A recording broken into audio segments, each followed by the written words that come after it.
सो hey everyone, 2018 के जे advance में ये वेक्टर का क्वेश्चन एक पूछा गया था। वेक्टर से रिलेटेड बहुत ही सिंपल सा क्वेश्चन है और इसमें डॉट प्रोडक्ट का यूज होगा, डॉट प्रोडक्ट का, बस और कुछ नहीं। Two vectors A vector and B vector defined as A vector is equal to A I cap. Okay, A vector क्या है? ए आई कैप है। आई कैप मतलब एक डायरेक्शन की ओर, और B vector A cos omega T I cap plus sine omega T J cap, where A is a constant and omega is equal to pi by 6 radian per second. If A vector plus B vector का magnitude, okay, इसको magnitude, इसे ये क्या कहते हैं? ये magnitude है किसका? वेक्टर ए का। तो ये प्लस बी वेक्टर का magnitude is equal to √3 times A minus B vector का magnitude at time T is equal to tau. किसी time T is equal to tau पे ये रिलेशन आ रहा है, ए प्लस बी वेक्टर का mod is equal to √3 times A minus B vector का mod for the first time. The value of tau in second is, तो आप इसको पहले ट्राई कर सकते हो, नहीं तो मैं इसको बनाने जा रहा हूं। तो इसका सोल्यूशन कुछ इस तरह से होगा। सोल्यूशन देखोगे तो क्या दिया हुआ है कि ए प्लस बी वेक्टर का मॉड जो है, ठीक है, वेक्टर के ऊपर साइन देना जरूरी होता है, is equal to √3 times vector A का मॉड माइनस वेक्टर बी का मॉड। तो और वेक्टर ए कितना दिया हुआ है? ए आई कैप, ठीक है, और वेक्टर बी कितना दिया हुआ है? A cos omega T I cap plus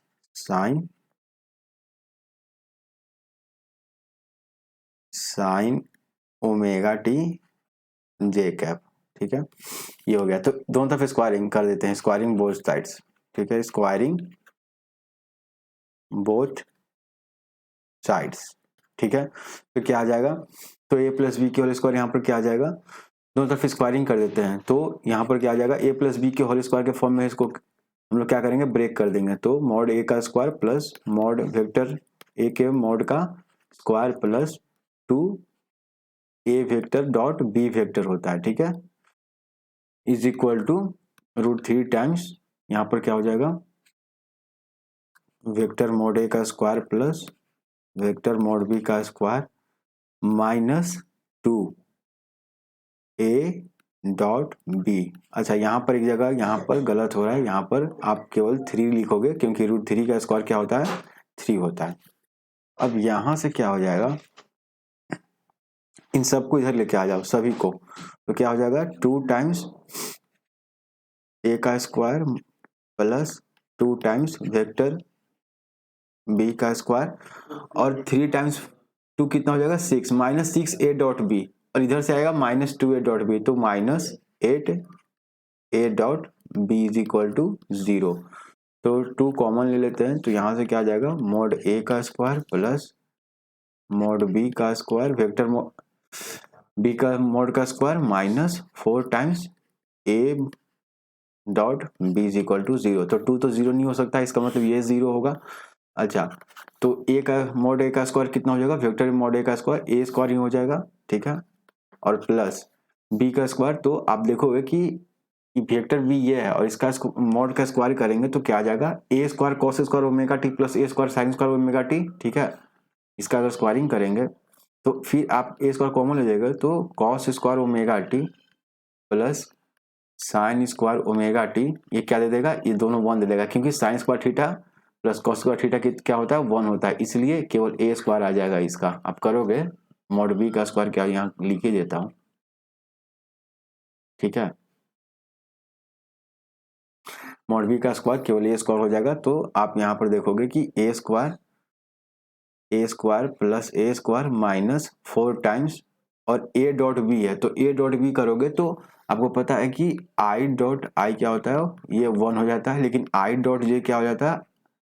I cap dot J cap क्या हो जाता है? 0 हो जाता है। तो केवल A I cap dot A cos omega T I cap होगा, क्योंकि A sine omega T J cap 0 हो जाएगा। तो यहां से क्या हो जाएगा हमारा?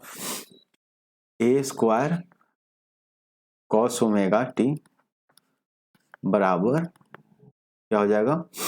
0, ठीक है। तो यहां से क्या हो जाएगा? 2a square minus 4a square cos omega T is equal to 0। अब ए स्क्वायर कॉमन ले लेते हैं, 2a स्क्वायर कॉमन ले लेते हैं, तो यहाँ क्या बचेगा 1 minus 2 cos omega T is equal to 0। अब 2a स्क्वायर तो 0 नहीं हो सकता है, यानी ये 1 माइनस कॉस ओमेगा टी ही 0 होगा, तो इसका मतलब ये हो गया कि cos omega T is equal to 1/2। अच्छा 1/2 सबसे पहले कब, यहाँ पर आप क्वेश्चन देखोगे क्या दिया हुआ है, किधर गया, हाँ फर्स्ट टाइम है ना, तो फर्स्ट टाइम है तो आप 0 से 90 के बीच में ही कोई ऐसा ढूंढो, कोई ऐसा एंगल ढूंढो जहां पर cos ओमेगा टी 1/2 होता है। तो अब cos 0 से 90 के बीच में कब 1/2 होता है, सबसे पहले 60 डिग्री। ओके cos 60 डिग्री ही क्या होता है, और 60 डिग्री का इसको π/3, इसका मतलब cos omega T is equal to cos π/3। Okay इसका मतलब क्या हो जाएगा, omega T is equal to π/3, लेकिन हमारा ओमेगा तो π/6 दिया हुआ है। आप देखोगे यहाँ पर, एक मिनट, यहाँ पर π/6 रेडियन, ओमेगा क्या है π/6 रेडियन पर सेकंड है, तो यहाँ से क्या हो जाएगा π/6 into T is equal to π/3, तो यहाँ से पाई से पाई कैंसिल, 3 टाइम्स 2, तो टी इज इक्वल टू कितना हो जाएगा 2 सेकेंड्स। तो t is equal to 2 seconds पे सबसे पहले क्या होगा, हमारा ये जो रिलेशन है कि a प्लस बी का मॉड, जो vector a plus vector b का mod is equal to √3 times vector a minus vector b का मॉड, ये पहली बार ये रिलेशन आएगा। दरअसल ये जो दोनों वेक्टर्स है ना, इसमें जो पार्टिकल्स है, खासकर ये वेक्टर जो b है, ये जो वेक्टर v है, ये इसेंशियली क्या कर रहा है, ये एक सर्कुलर मोशन, एक हार्मोनिक मोशन में जा रहा है। अगर आप SHM पढ़ोगे बाद में आपको पता चलेगा कि ये जो रिलेशन दिखा रहा है ना, ये और कुछ नहीं बल्कि हार्मोनिक मोशन है। वेक्टर बी क्या है, हार्मोनिक मोशन की ओर जा रहा है। वेक्टर ए तो ठीक है, ये तो केवल क्या कर रहा है, वेक्टर ए एक्स एक्सिस की ओर केवल जा रहा है, लेकिन जो वेक्टर बी में जो टेढ़ा सा जो दिया हुआ है, ये इसेंशियली क्या कर रहा है, एक हार्मोनिक मोशन में जा रहा है। और हार्मोनिक मोशन का ही जब हम लोग इस तरह से सर्कल पर इसको प्रोजेक्ट करते हैं, तो वो बार बार कुछ ना कुछ एंगल बनाता है किसी न किसी टाइम पे। ओके तो t इक्वल टू 2 सेकेंड वो पहला टाइम है जब ये रिलेशन क्या हो रहा है, सेटिस्फाई हो रहा है, ये वाला रिलेशन। तो ये हमारा 2 आंसर हो गया, 2 सेकेंड हमारा आंसर है। आप यहाँ पर इसको लिख सकते हो 2 सेकेंड, ठीक है, यहाँ पर आंसर 2 हो जाएगा, 2 second. So thank you for watching, have a great day.